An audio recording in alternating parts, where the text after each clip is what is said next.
የተወዳችሁ ውድ ቤተሰቦቻችን የአሮስ ሁለት ተከታታዮች እንዴት አላችሁ? እንዴት ቆያችሁ? እንዴት ሰነበታችሁ? ሰላም እግዚአብሔር ባላችሁበት ቦታ ሁሉ ይብዛ። ይሄን መረጃ እንግዲህ ለመላው ዓለም እንዲዳረስ ይሄን ግን ላይክ ያደረጋችሁ አይደለም፣ ሼርም ያደረጋችሁ አይደለም። እውነት ለመናገር እያስከፋችሁ ነው። ምክንያቱም የአሮስ ሁለት በጣም ቀስ ያለ የሚነሳ ስለሆነ የእናንተ ላይክ ማድረግ፣ የእናንተ ሼር ማድረግ፣ የእናንተ ሀሳብ አስተያየት መስጠት እኔን ያበረታኛል እውነት ለመናገር። ስለዚህ ያበርቱኝ ደግፉኝ ለማለት ወዳለሁኝ። የብፁዕነታቸው ጋር የተገናኘ ሌላ አዲስ ነው መረጃ እየመጣውት ብፁዕ አቡነ ገብርኤል እንግዲህ የምዕራብ ሸዋ ሀገረ ስብከት ሊቀ ጳጳስ የቅዱስ ሲኖዶስ አባል ናቸው። ብፁዕነታቸው እንግዲህ በፍኖተ ጽድቅ አዳራሽ ውስጥ በዕለተ አርብ የስቅለት ቀን አንድ ስብከት ሰብከው ነበረ። ያም ስብከታቸው በዕለተ ትንሣኤ በክርስቶስ መነሳት ቀን በርካታ ምእመናን በየቤታቸው በሚያሳልፉበት በበዓል ቀን የተለቀቀው።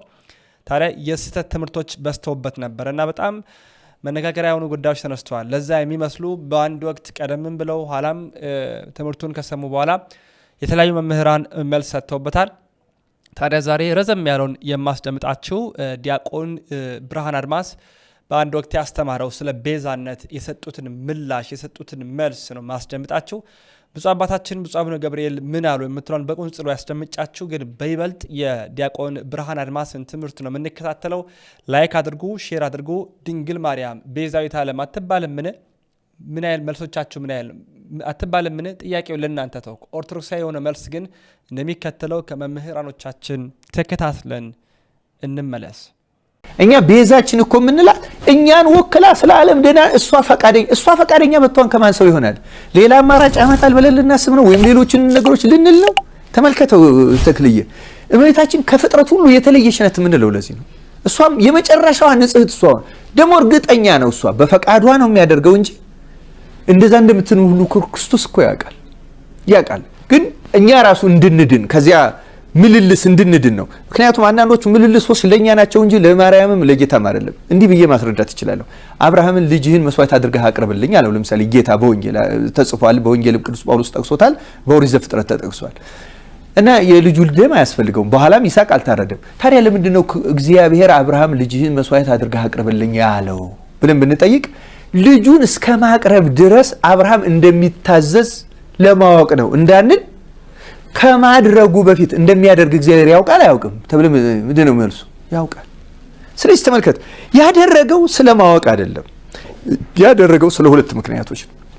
አንደኛ አብርሃም በኋላ የክርስቶስ አባት ይባላል። ወንጌል ራሱ የሚጀምረው በአብርሃም ስም ነው። የዳዊት ልጅ የአብርሃም ልጅ የኢየሱስ ክርስቶስ ትውልድ መጽሐፍ ነው የሚለው ያው ማቴዎስ ወንጌል ምዕራፍ 1 ቁጥር 1 ለምን ከአብርሃም ዘር ተወለደ እንዳንል አብርሃም ሟች ልጁን ሳይከለክል ለክርስቶስ ሲሰጥ ለእግዚአብሔር ሲሰጥ እግዚአብሔር ደግሞ የማይሞት የባህሪ ልጁን ለአብርሃም ልጅ አድርጎ ሰጠው። ለዚህ ነው ከአብርሃም ዘር የተወለደው።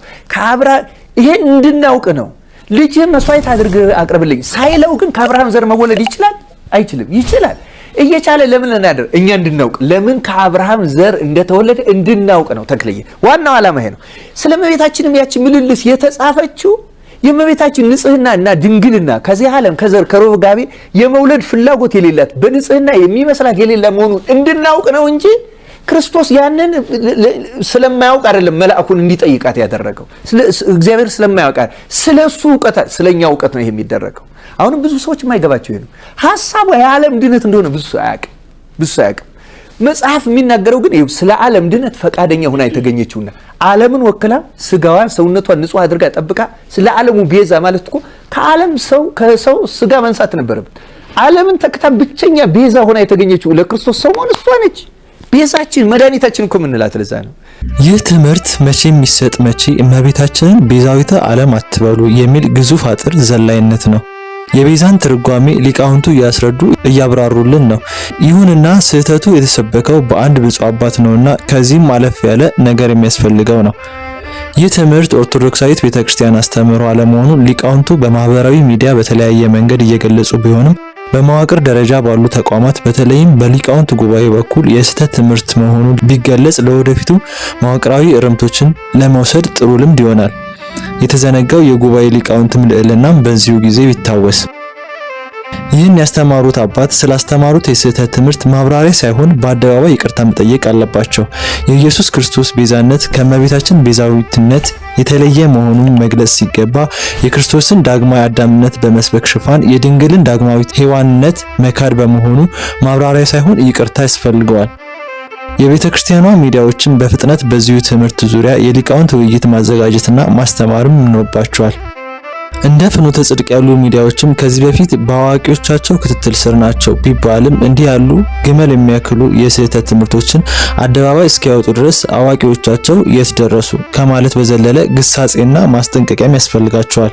በቤታችን በመለመድ ላይ ያለው ንዑሳኑን በጥቂት ስህተት ማስደንገጥና የአብያኑን ኑፋቄ ማባበል በጊዜ ካልተገታ አጥር ይንዳልና ቢታሰብበት መልካም ነው።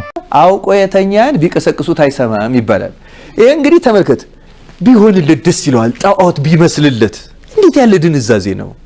ከእስልምናና ከይሁዲነት ተለይተን በክርስቶስ ሰው መሆንና ዓለሙን በማዳን አምነን ከዚህ የተነሳ ነው መድኃኒታችን አክብሯት ምን ነው። ለምን አይሁድማ ያከብሯት? ለምንድን ነው? እሷም ሰው ናት፣ ልጇም ተራ ሰው ነው ስለሚሉ እኮ እኛም እናከብራት። እሷ የመድኃኒት እናት ናት። እኛ እመቤታችን ምን ብለን ነው የምንለምናት? ተመልከት እንግዲህ ሰአሊ ለነ ቅድስት ነው እንላት አይደለም? ሰአሊ ለነ ሀበ ክርስቶስ ወልድኪ ይስረይ ኃጢአተነ ሰአሊ ለነ ቅድስት።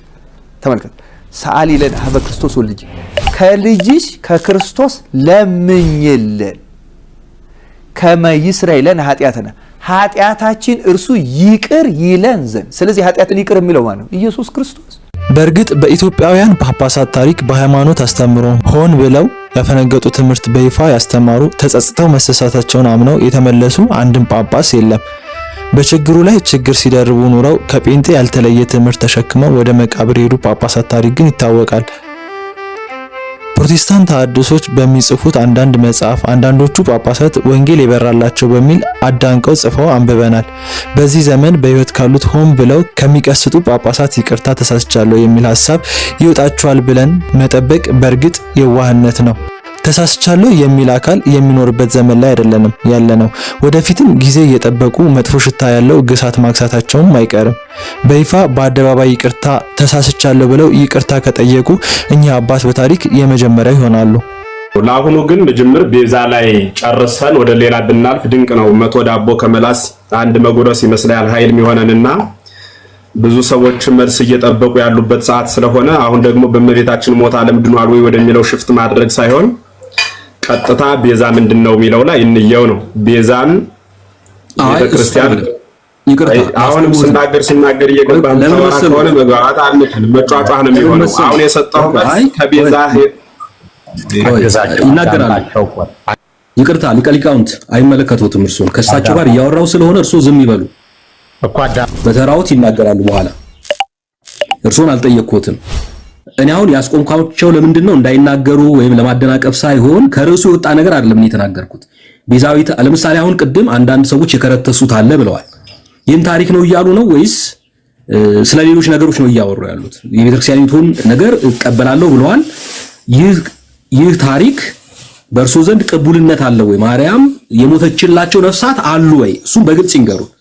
ምክንያቱም ቤዛዊት ዓለም የተባለችው እዚህ ላይ ተመስርቶ ስለሆነ አሁን እናንተ እያላችሁ ያላችሁት ግን በነገራችን ላይ ነው ምናምን የሚለው ፕሮቴስታንቱ ቆይ ልጨርስ ሐሳብ ስለወደደችው ነው የሚለው ግን ልክ አሁን ቤዛ የሚለው ቃል እዚህ ጋር ተጽፏል፣ እዛ ጋር ተጽፏል፣ ለገንዘብ ለኃጥ ለምን ተነግሯል የሚለው እንደው ቤዛዊት ዓለም የሚለውን ለማድበስበስ እየተጠቀማችሁበት እንዳለ ነው የሚሰማኝ።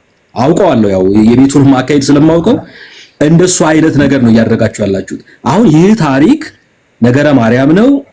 ነገረ ማርያም ላይ ብቻ ተወስኖ አልቀረም። አባ ጊዮርጊስ ዘጋስጫ በጸሎቱ 7ቱ ጊዜያት ውስጥ ዜማ ሰርተውለታል። ግጥም ገጥመው ዜማ ሰርተውለታል። ቅድም የጠቀስኩት ሌሎችም አሉ። ቅድም መርጌታ የጠቀሰው ከመትቤዙ ነቢያት ወጻድቃነ የሚለው እሱም ማርያም የተወለደችው ከመትቤዙ ነቢያትንና ጻድቃንን ለመዋጀት ነው ተብሎም የተነገረበት ሁኔታ አለ። ስለዚህ አሁን ማርያም የሞተችላቸው ነፍሳት አሉ ነው የሚለው። ይህን ታሪክ ይቀበሉታል ወይ ነው የኔ ጥያቄ። ምክንያቱም ቤዛዊት ዓለም የተባለችው በዚህ መሰረት ነው። በዚህ መሰረት አይደለም ካሉ ደግሞ እስቲ እንደው ምንጭ ጠቅሰው አሁን ብዙዎቻችሁ የራሳችሁን ማብራሪያ ነው ከጧት ጀምሮ እየሰማን ያለ ነው። እንዲህ ይላል እንዲያ ይላል የሚል ግን እንደ ቤተክርስቲያኒቱ ትምህርት የተጠቀሰ ነገር ካለ እሱን ይነግረን። እሺ እሱን ነው ማስረዳ ያለ። ይኸውልህ ደህና ዋላችሁ ስንል ጥቅስ አንጣልኝ ከሆነ ለእያንዳንዱ ነገር ጠቅሰን አልዘልቅም። እኛ እንግዲህ ዝም ብሎ ጥቅስ ብቻ የሆነ ህይወት አይደለም።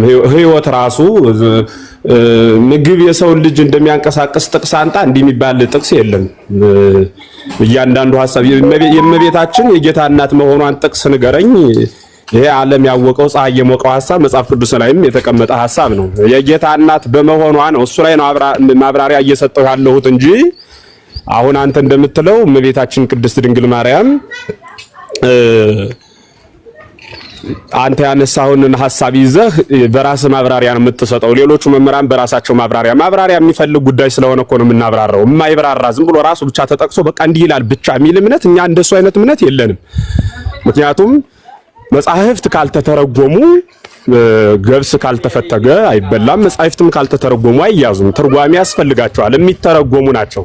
በጣም ብዙ የመጽሐፍ ቅዱስ ክፍል ጠቅሼ ሊተረጎም የሚገባው ነው እሱማ እንደምትለኝ አምናለሁ። ስለዚህ እያልኩ ያለሁት የዓለም ቤዛ በእመቤታችን ሞት የዳነ በነገራችን ላይ ከፕሮቴስታንት ዓለም በየጊዜው ከሚነሳው ጥያቄ አንዱ ታምር ገድል ላይ ማብራሪያ ስጡኝ ይሄ አልገበኝም ማለት ይቻላል፣ ገድል ላይ ማለት ነው።